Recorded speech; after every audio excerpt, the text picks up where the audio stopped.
नगर बनाने में हम आपकी पूरी सहायता करेंगे। धन्यवाद सर। सपना देकर आप अगला डिपार्टमेंट आवास विभाग यानी कि हाउसिंग डिपार्टमेंट लाइफ में कंप्लीट किया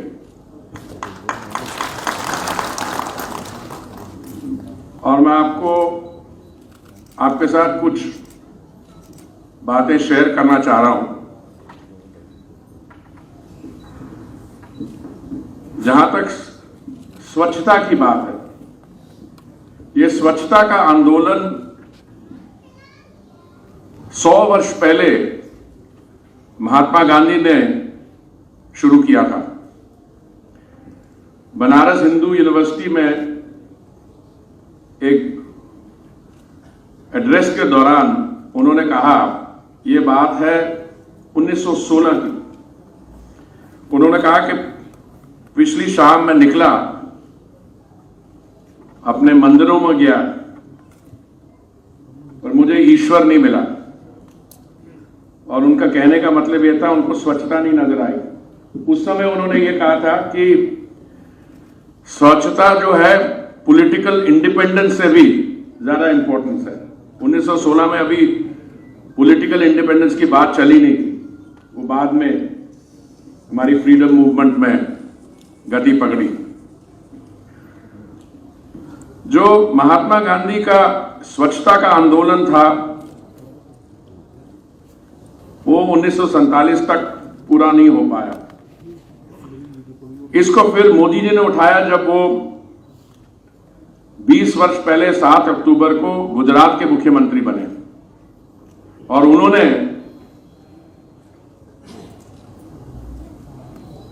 पानी स्वच्छता के बारे कई कार्यक्रम 2005 में 2006 में किए। तो गुजरात में तो स्वच्छता का आंदोलन आगे बढ़ा, पर देश वहीं का वहीं रह गया। और 2014 में जब मोदी जी मई में प्रधानमंत्री का उन्होंने की रिस्पॉन्सिबिलिटी संभाली, तो उस समय 15 अगस्त 2014 में लाल किले से जब उन्होंने देश को संबोधित किया, उन्होंने कहा, the best tribute we can pay to the Mahatma इसके अगर हम उनकी जब 150th बर्थ एनिवर्सरी सेलिब्रेट करेंगे 2 अक्टूबर 2019, अगर देश पूरा उस समय तक ओपन डेफिकेशन फ्री हो जाए।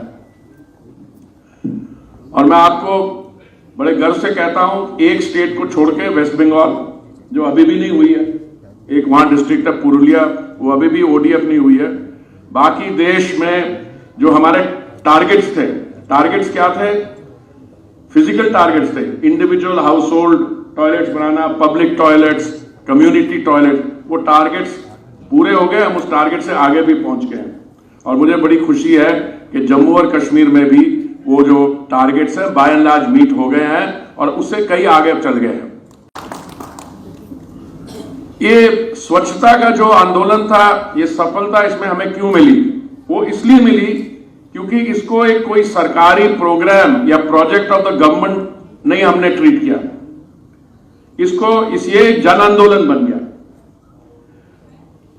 और मुझे पूरी उम्मीद है कि बाकी भी जो हमारी योजनाएं हैं उनकी इंप्लीमेंटेशन यहां, अभी मैं सुन रहा था तो मैंने 1-2 पॉइंट्स नोट किए। एक भाई साहब बोल रहे थे यहां पे जो प्रोजेक्ट्स थे वो लैंग्वेजिंग प्रोजेक्ट्स थे। लैंग्वेजिंग का मतलब है कि मतलब भूमि पूजन हो गया, उसके बाद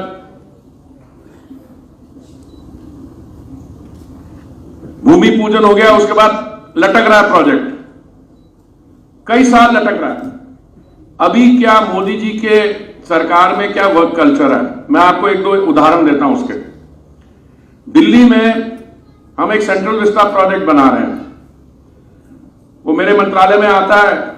मुझे 26 जनवरी 2022 तक सेंट्रल विस्टा एवेन्यू का काम कंप्लीट करना है। आप टाइमलाइंस की बात करते हैं, मैं हर हफ्ते जाता हूं वहां, देखता हूं और मैं with a sense of satisfaction आपको कह रहा हूं, हम उसको पूरा कर देंगे 26 जनवरी 2022 से पहले। हमें एक नया पार्लियामेंट बिल्डिंग बनानी है। जो अभी हमारी पार्लियामेंट बिल्डिंग है वो मैं आपको क्या बोलूं, आप अगर ज्यादा सुनना चाहें जुगल किशोर जी से बात कर लेना, वो बताते हैं उसमें क्या कमी है। ऑनरेबल मेंबर्स के लिए बैठने की जगह नहीं है, इनका कोई दफ्तर नहीं है। अगर इनको कोई मिलने आए जम्मू से, इनके कंस्टिट्यूएंट्स, उनको कहीं बैठाने की जगह नहीं है। सेंट्रल हॉल में जहां पहले, तो ये जो पार्लियामेंट है हमारा, ये एक कॉलोनियल हुकूमत ने अपने लिए काउंसिल हाउस बनाने की बात की थी 1919-20 में। उस समय एक आजाद देश का, दुनिया में सबसे बड़े लोकतंत्र का सांसद बनाने की कोई बात ही नहीं थी। आजादी से 75 साल हो गए हैं। ये लोग कभी कभी कहते हैं कि ये क्या वैनिटी प्रोजेक्ट है, उनसे पूछो आप क्या कर रहे थे 70 साल। आपके लोग कह तो रहे थे बनाया नया पार्लियामेंट, पर आपने कुछ किया नहीं। अभी यहां 1947 के पहले, सेकेंड वर्ल्ड वॉर के पहले कुछ हटमंड्स बनाए गए। हटमंड्स भी टेम्पररी अकोमोडेशन। तो एक सर्विस चीफ है, मेरे साथ खड़ा था जिस दिन प्रधानमंत्री जी उद्घाटन कर रहे थे नई बिल्डिंग, जिसमें रक्षा मंत्रालय के और बाकी ऑफिसर्स के 7,000 लोग होंगे। मुझसे कह रहे हैं कि सरकार में होता ये कि चीज एक टेम्पररी बनाई जाए, वो परमानेंट हो गई। तो मुझे उस समय कब तक चल गई। तो ये जो हमने बनाने थी बिल्डिंग, 2 स्थान, अफ्रीका एवेन्यू में और शायद कस्तूरबा गांधी मार्ग में, 2 साल का समय दिया गया था। और मुझे बहुत गर्व है आपको बताते हैं, हमने 12-13 महीने में ही कंप्लीट कर दिया, और स्टेट ऑफ द आर्ट। मुझे खुशी ज्यादा इस चीज के लिए नहीं है कि हमने वर्टिकल गार्डन की इनॉग्रेशन की, ये बाकी प्रोजेक्ट्स हो गए। मुझे खुशी इस चीज की है कि अब आप प्रोजेक्ट की इंप्लीमेंटेशन पे फोकस कर रहे हैं। और कल मेयर साहब के साथ बात हुई, उन्होंने एक पॉलिटिकल ग्रुपिंग में उन्होंने क्या ये हो रहा है। अभी ऑनरेबल एमपी साहब ने बोला, मैं आपको ये बताता हूं, इसका प्रचार करने का जरूरत ही नहीं होगा। आपको सिर्फ ये काम करना है, जैसे प्रोजेक्ट बन जाए open it up to the public, इसका प्रचार अपने आप होगा। ये डायनामिक फसाद लाइटिंग जो आपने दिखाई, ये हमने 2017 में दिल्ली में नॉर्थ ब्लॉक और साउथ ब्लॉक से शुरुआत की थी, और मैं समझता हूं इसकी एक बार टेक्नोलॉजी मिल जाए तो कई जगह रेप्लिकेट हो सकता है। जो आप रिवर फ्रंट डेवलपमेंट की बात करें, तभी रिवर फ्रंट डेवलपमेंट, वो भी गुजरात में ऑलरेडी हो चुका है, और मुझे पूरा विश्वास है इसको भी आप बहुत सक्सेसफुली इंप्लीमेंट कर पाएंगे। मुझे सबसे ज्यादा खुशी है बाकी चीजों से भी कि आप जो बात कर रहे हैं अभी, जो डंप्स हैं, वेस्ट डंप्स हैं, आपके यहां तो इतनी गंभीर समस्या नहीं है क्योंकि ये मैनेजेबल है। इनकी बायो रिमीडिएशन, आप सॉलिड वेस्ट मैनेजमेंट देखिए, 2014 में जब मोदी जी की सरकार आई तो दुनिया, अभी सबको पता है हिंदुस्तान में जितना वेस्ट प्रोड्यूस होता है, हमारी जो वेस्ट प्रोसेसिंग कैपेसिटी उससे कम है, और हमने उसको 18% से लेकर हम 70% तक ले आए। अभी हमने SBM 2 और अमृत 2 योजनाएं की हैं। हम अब शहरों को ODF से ODF प्लस शहरों को गार्बेज फ्री शहर बना देंगे, और जो बड़ी डंप्स हैं उनकी भी रिमीडिएशन कर देंगे। मुझे बहुत खुशी हुई है सुन के कि जम्मू एंड कश्मीर में आयुष्मान भारत का इंप्लीमेंटेशन हो रहा है। देखिए, मोदी जी का जो विकास का मॉडल है, और मैं उनको बताना चाहता हूं, अपनी बहनों को जिनको आज गैस के सिलेंडर मिले, वो ये है कि विकास का जो लाभ है आप तक डायरेक्टली पहुंचे। 2014 में देश में शायद 24 करोड़ गैस कनेक्शन थे, आज 29-30 करोड़ हो गए। निर्णय लिया कि वो हमारी जो माताएं हैं, बहनें हैं, जो अभी भी गीले कोयले और लकड़ी पे अपनी कुकिंग करती हैं और वो उनके स्वास्थ्य के लिए इंजूरियस है, हानि पहुंचाता है, तो फैसला किया और टोटल उज्ज्वला 1 में 8 करोड़ कनेक्शन दिए गए। हाल में हमने 1 और करोड़ और दिए हैं, और मैं समझता हूं अब हम सैचुरेशन पॉइंट पे पहुंच रहे हैं। मैं जब कहीं जाता हूं तो मैं पता करता हूं कि इस जिले में कितने प्रतिशत लोगों को गैस कनेक्शन जिनकी जरूरत है, कई जगह जरूरत नहीं होगी, बट मैं समझता हूं ज्यादातर जगह में 92-93% पहुंच रहे हैं। अभी आपके रिप्रेजेंटेटिव एमपी साहब मुझसे पूछ रहे थे कि वो मेट्रो रेल का क्या हुआ। वो मुझे मिलते हैं, मुझे याद करवाते रहते हैं, तो मैंने उनको धीरे से कहा, मैंने कहा अगले हफ्ते तक हम अप्रूव कर देंगे। देखिए, ये जो केंद्रीय योजनाएं हैं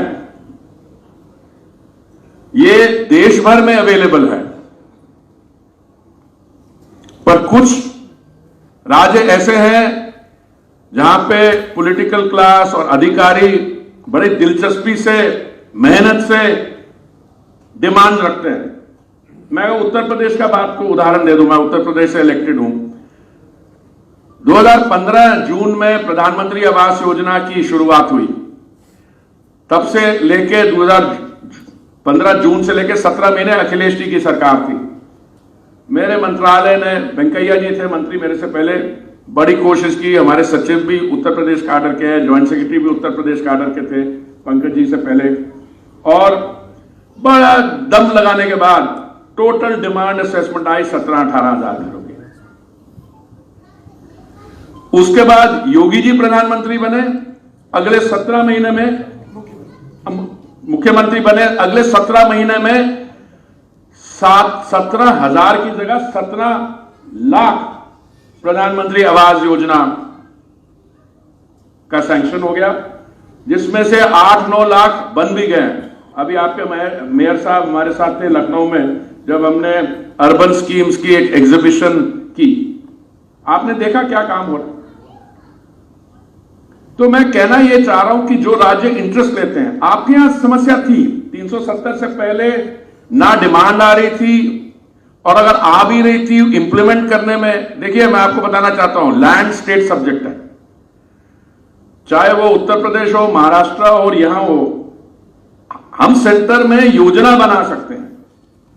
सेंटर की योजना बनाने के बाद आप डिमांड हम हमारे लिए भेजेंगे, हमारे पास भेजेंगे, उसको हम अप्रूव करेंगे। आपके जो ऑफिशियल्स हो हमारे ऑफिशियल्स के साथ कांटेक्ट में रहेंगे, और उसके बाद आएगा, क्योंकि इसमें सेंटर फंडिंग भी होती है, स्टेट फंडिंग भी होती है। तो मुझे जो ये 2 दिन का मेरा ट्रिप है, ऑनरेबल लेफ्टिनेंट गवर्नर के साथ तो मेरी मुलाकात होती रहती है दिल्ली में, मुझे लग रहा है कि अब डेवलपमेंट प्रोजेक्ट्स जो हैं जम्मू एंड कश्मीर में, अब इसमें एक नई लहर आएगी। और मैं जो हमारे यंग IAS ऑफिसर्स हैं, मैंने कल जो आपकी यहाँ CEO उनसे पूछा आप कौन सी बैच की हैं, तो उन्होंने बताया, तो मुझे लगा ये मुझसे 40 साल जूनियर है, पर जब मैं उनका काम देखता हूं तो मैं समझता हूं यहाँ का और हमारे श्रीनगर के भी जो हैं CEO, मुझे एक बड़ा सेंस ऑफ कॉन्फिडेंस आता है। और कॉन्फिडेंस क्यों आता है कि मैंने तो ट्रांजिशन कर दी, मैं तो जब सिविल सर्वेंट था मैं पॉलिटिकल लाइफ में आ गया, पर मुझे पूरा विश्वास है कि मोदी जी की जो कमिटमेंट है, देखिए मैं एक और कंक्लूजन से पहले आपके साथ एक आंकड़ा शेयर कर लूं। कांग्रेस की सरकार थी सेंटर में 10 साल के लिए, 2004 से लेकर 2014, इन 10 सालों में इन्होंने कई स्कीम्स बनाई।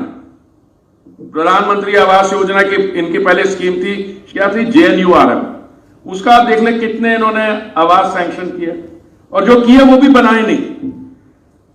मुझे इसलिए पता है कि 2014 में जब हमारी सरकार आई तो मोदी जी के उस समय ये सवाल बड़ी, ये जो प्रोजेक्ट बैठे हैं इन्होंने शुरू किया है, कंप्लीट नहीं किया। शायद हमने JNURM को थोड़ा एक्सटेंड किया था मार्च 2017 तक, कि फंडिंग जारी रहे। तो एक वो था काम करने का स्टाइल, कि मेरे उस समय के जो अर्बन डेवलपमेंट मिनिस्टर है, निर्माण भवन में बैठ के स्कीम बनाते थे, निर्माण भवन में ही टेंडर फ्लोट करते थे।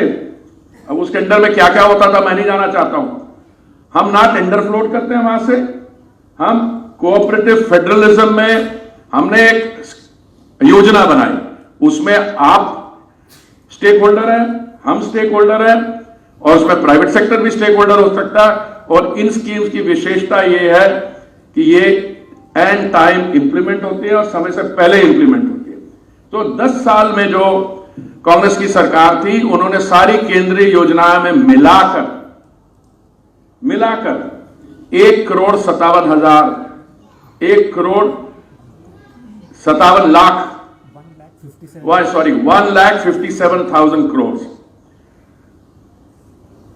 1,57,000 करोड़। और मोदी जी की जो योजना है, Modi ji assumed office in मई 2014, योजनाएं शुरू हुई जून 2015 में, और इन 6 वर्षों में इन्होंने 7 गुना 11,80,000 करोड़ ऑलरेडी स्पेंड किया। तो ये पैसा तो चाहे वो आयुष्मान भारत हो, चाहे प्रधानमंत्री आवास योजना हो, ये पैसा तो यहां स्पेंड किया जा रहा है। तो मैं समझता हूं कि मेरे लिए पर्सनली आज बहनों के साथ मिलने का मौका मिला जिनको उज्ज्वला सिलेंडर, याद रखिएगा ये सब मोदी जी ने जो सबका साथ सबका विकास का मॉडल जो शुरू किया था, ये वहां से आता है। मेरे साथ भी 1-2 इंसिडेंट्स हुए हैं, जब जैसे सांसद महोदय बता रहे थे कि आंसू के बारे की, और ये खुशी के आंसू है।